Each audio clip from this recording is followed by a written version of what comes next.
Karunya deemed யூனிவர்சிட்டியை நீங்கள் அரும்பாடுபட்டு உருவாக்கியிருக்கீங்க. அந்த தரிசனத்தை பற்றி நீங்கள். நான் மே 1981 கொடைக்கானலில் ஒரு நல்ல நண்பர் அவர் என்னை கூப்பிட்டு அனுப்பிச்சார். பிரதர், நீங்கள் ரெஸ்ட்டுக்கே போக மாட்டீங்களா, ஒரு வாரம் இங்கே தங்குங்க, நீங்கள் எனக்கு ஒரு காசு தர வேண்டாம், என் ஹோட்டலில் தங்கிடுங்க அப்படின்னு கூட்டிகிட்டு போ. அது கட்டாயமாக நின்னே கூட்டிகிட்டு போனார், ஹோட்டல் ஜெயின்னு. அப்போது அங்கே இருக்கும்பொழுது ஒரு நாள் காலையில் எங்கள் அப்பா என் ஒய்ஃபு எல்லோரும் வாக்கிங் போனாங்க.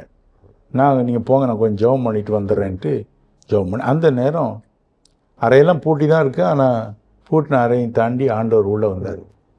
வந்து இந்த மாதிரி ஒரு கேள்வி கேட்டார். இந்த மாதிரி உன்னுடைய கூட்டங்களுக்கு பல்லாயிரக்கணக்கான இளைஞர்கள் வருகிறார், அவர்கள் உன்னுடைய வார்த்தைகளை கேட்டு என்னை தன் உள்ளத்தில் ஏற்றுக்கொள்கிறார்.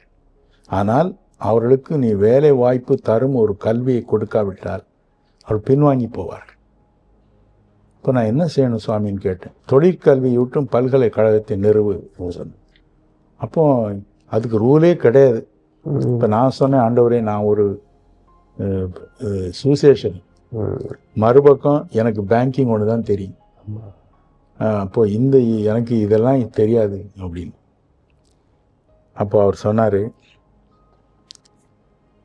இந்த திட்டத்தை நான் வேறு எந்த ஊழியனுக்காவது கொடுத்தால் கட்டாயம் நான் செய்கிறேன் சாமின்னு வாங்கிக்கிடுவான், ஆனால் செய்யவே மாட்டான். இப்போ மேஜையிலே இருக்கும் அது.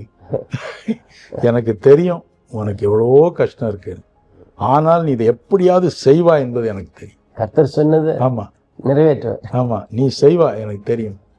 அப்புறம் எல்லா உதவியும் செய்கிறேன்னு சொன்னார். அப்படி தான் இது ஆரம்பிச்சதுயா. அது பிறகு நான் ஒரு 4 வருஷம் படாத பாடுபட்டேன். என் ஒரு மூமெண்ட்டும் இல்லை, ஆனாலும் நான் படாத பாடு இல்லை. காசு கிடையாது முக்கியமாக. உலகம் முழுவதிலும் நீ சொன்னது போல அவள் பேரும் புகழும் சீரும் சிறப்புமாக இருக்கிறாங்க. அது எனக்கு சந்தோஷம்.